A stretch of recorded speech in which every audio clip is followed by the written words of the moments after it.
testing can help people determine if a person is infected with COVID-19. However, eligibility for PCR test allocation is currently very limited. A new measure and study have been developed using symptoms as the key indicator, with researchers finding 7 of the main signs you are infected with COVID. A set of 7 symptoms, considered together, can be used to maximize detection of COVID-19, according to a new paper published this week in PLOS Medicine by Mark Shadow-Hyam and Paul Elliott of Imperial College London, UK, and colleagues. In order to ensure efficient control of transmission, a rapid detection of a COVID infection is key.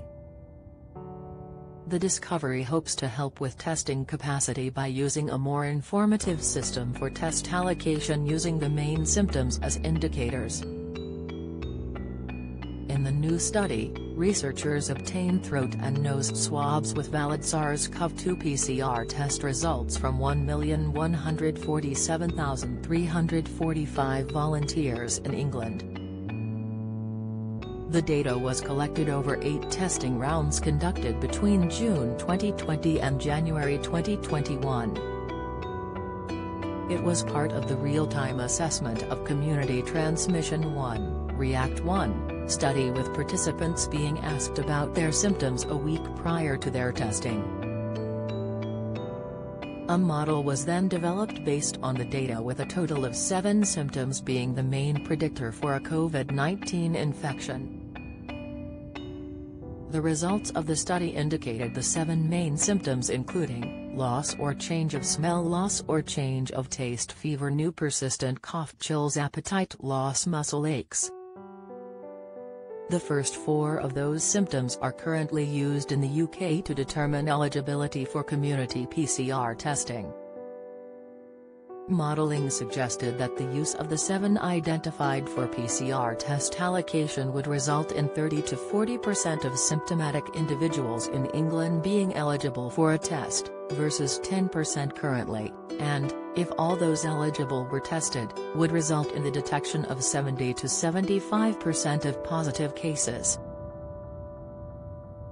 In order to improve PCR positivity detection rates and consequently improve control of viral transmission via isolation measures, we would propose to extend the list of symptoms used for triage to all 7 symptoms we identified, wrote the authors.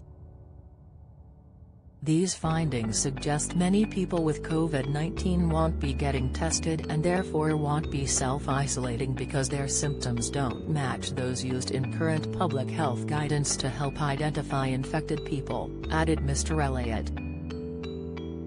We understand that there is a need for clear testing criteria, and that including lots of symptoms which are commonly found in other illnesses like seasonal flu could risk people self-isolating unnecessarily. I hope that our findings on the most informative symptoms mean that the testing program can take advantage of the available evidence, helping to optimize the detection of infected people.